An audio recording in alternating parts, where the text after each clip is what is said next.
हरे कृष्ण। सच्चे आनंद की खोज हम सभी कर रहे हैं, पर वो मिलेगा कहाँ? एक बार एक व्यक्ति एक तालाब के किनारे खड़ा था। वो वहां पे पानी पीना चाह रहा था कि उसने देखा कि उस तालाब के अंदर एक बहुत ही मूल्यवान एक रत्न, एक ज्वेल वहां पे पड़ा हुआ है। उस व्यक्ति के मन में बहुत आनंद आ गया, अरे वाह, ये जेवरात, ये हीरा जब मुझे मिल जाएगा तो मेरे जीवन में कितनी खुशी आएगी, मैं एक बड़ा मकान बनाऊंगा, मेरे नौकर चाकर होंगे, बहुत सारे सपने देखने लगा। तो बड़ी खुशी के साथ वो पानी में उतरा, कूदा और उस रत्न को पकड़ने का प्रयास किया। लेकिन बड़ी विचित्र बात हुई, जैसे ही वो रत्न को अपने हाथ में लेता, रत्न हाथ से चला जाता, छूट जाता। उसको बड़ा आश्चर्य हुआ। उसने 2-3 बार ट्राई किया।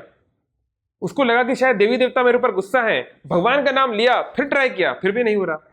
बड़ा उदास हो गया, अरे ये क्या है, चीज मेरे सामने है पर उसको मैं प्रयोग नहीं कर सकता, उसको मैं अपना नहीं सकता। बड़े कष्ट में था वो। उस समय वहां पर एक महात्मा जा रहे थे।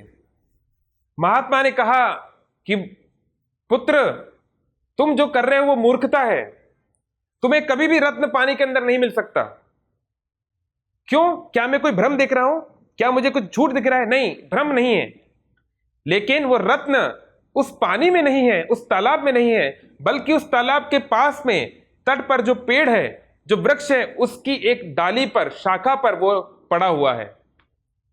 तो जो पेड़ पर है, जिसकी छाया तालाब के पानी में पड़ रही है, अरे छाया से तुम्हें थोड़ी ना वो वस्तु मिल जाएगी, जाओ और उस शाखा से उसको लेकर आओ। इसी प्रकार से हम सब सोचते हैं कि ये मिल जाएगा तो मैं खुश हो जाऊंगा। एक बार में 10th पास कर ले बेटा, फिर तेरे जीवन में आनंद ही आनंद है। ठीक है पापा, 10th पास कर लिया, बस एक बार 12th पास कर ले, एक बार IIT में एडमिशन ले ले, तेरे जीवन में मजे ही मजे हैं। ठीक है, वो भी कर लिया। फिर कॉलेज में चले गए, चलो अब तो शांति है। नहीं, 4 साल और मेहनत कर ले, फिर तो मजे ही मजे हैं। नौकरी पाले, फिर तो मजे ही मजे हैं। बस, और ब्रह्मास्त्र, शादी कर ले, बस बच्चे हो जाए तो मजे। इस प्रकार से हम कई चीजें हमें बोली जाती है, यहां से हाथ मारो, वहां से हाथ मारो, इधर करो, उधर करो, लेकिन जो मूल चीज है वो छोड़ दी जाती है। इसलिए संसार में प्राय लोग खुश नहीं है, आनंद में नहीं है, क्योंकि वो उस मछली की तरह है जिसको पानी से बाहर निकल दिया गया है। अब आप उस मछली को 5 स्टार होटल में ले जाइए, आप उसको रोल्स रॉयस में घुमाइए, आप उसको सबसे महंगा भोजन दीजिए, वो खुश नहीं हो सकती जब तक उसको पानी नहीं मिलेगा। ऐसे ही आत्मा का जो मूल स्वभाव है वो है सच्चिदानंद। आत्मा जब तक अपने आध्यात्मिक वातावरण में नहीं रहेगी, जब तक वो परमात्मा से नहीं जुड़ी रहेगी, तब तक वो कष्ट झेलती रहेगी। वो रत्न जो है वो कृष्ण है। इसलिए मीराबाई जी ने गाया है ना, पायो जी मैंने राम रत्न धन पायो। तो वो रत्न जो है वो राम का नाम है, कृष्ण का नाम है। तो इसलिए हमें प्रयास करना है, अपने जीवन की सब चीजें करनी है, बट कृष्ण भक्ति ही उसका आधार होना चाहिए, तब जीवन में आनंद आएगा। नहीं तो आप कितना भी प्रयास करते रहिए। एक बहुत फेमस अभिनेता है हॉलीवुड में, जिम कैरी, उन्होंने कहा है, मैं चाहता हूं संसार के लोगों की जो भी इच्छा है, जो अमीर बनना चाहते हैं, प्रसिद्ध बनना चाहते हैं, फलाना बनना चाहते हैं, सब हो जाए, ताकि लोग समझ जाएं कि that is not the way.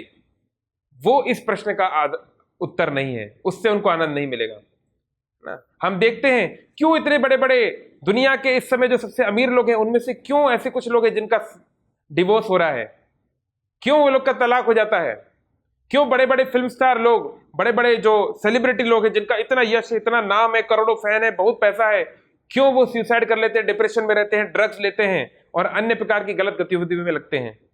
ऐसा क्यों होता है? क्योंकि कितना भी आप झटपट कर लीजिए, वो रत्न तो ऊपर ही है। इसलिए भक्तों, हमें अपने जीवन में हम जो चाहे करें, हमारी जो इच्छा है, जो हमारी एम्बिशन है, पूरा कीजिए, बट कृष्ण भक्ति के लिए समय निकालिए। कृष्ण को अपने जीवन का महत्वपूर्ण और अल्टीमेटली सबसे महत्वपूर्ण अंग बनाइए, तब आप देखेंगे जो कुछ करेंगे उसमें आनंद होगा। हरे कृष्ण। ऐसे ही और भक्तिमय कार्यक्रमों के लिए देखिए हरे कृष्णा टेलीविजन, और इसे प्राप्त करने के लिए आप अपने केबल अथवा DTH ऑपरेटर से संपर्क करें तथा और अधिक जानकारी के लिए आज ही डायल करें 7666 839 839।